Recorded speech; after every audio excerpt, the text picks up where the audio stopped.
Chaque année, Huawei organise le concours Talent numérique et permet à 15 jeunes lauréats français de partir 2 semaines en Chine. Après leur retour, nous les retrouvons à Bruxelles pour qu'ils nous partagent leur expérience. Le directeur de Huawei Europe nous explique le programme Seeds for the Future. Seeds for the Future program was a program that we launched back in 2008.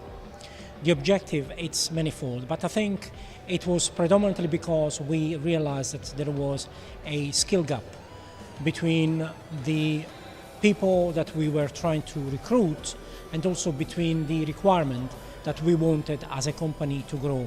And we realized that that gap needed to be addressed. And that's why we launched the programme.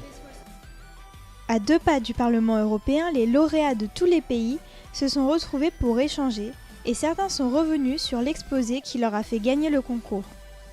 Alors mon projet portait sur les fermes digitales. Très brièvement, c'est de cultiver soi-même ses fruits et légumes en codant en fait avec son ordinateur toutes les caractéristiques qu'ont besoin les fruits et légumes. J'ai parlé de la réalité virtuelle et de la réalité augmentée.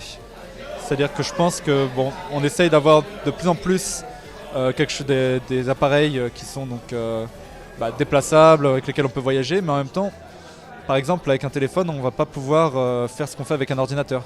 Mon texte, en gros, portait sur des ordinateurs virtuels via de la réalité augmentée ou via des casques de réalité virtuelle.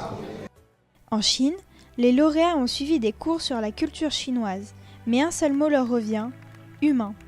Ce que ça m'a apporté, je dirais, la possibilité de voir ce qui se passe dans d'autres pays.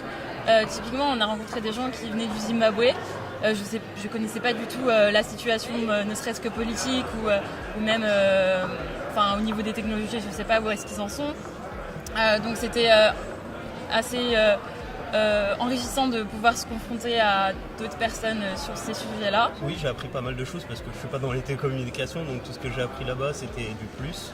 Donc moi, ça m'a servi juste à comprendre comment les données elles sont envoyées pour faire un réseau. Une petite anecdote, qu'est-ce que je pourrais raconter? Il y en a plein. Ouais, voilà, c'est ça, il faut jouer dans les bonnes. On a fait plein de trucs en 2 semaines, c'était... On allait directement à la muraille de Chine, donc c'était assez impressionnant aussi. Donc, ouais. Pendant ce déjeuner de retrouvailles, députés européens, représentants de Huawei et lauréats se sont succédés sur la scène pour partager leur vision du programme avant la grande photo de famille.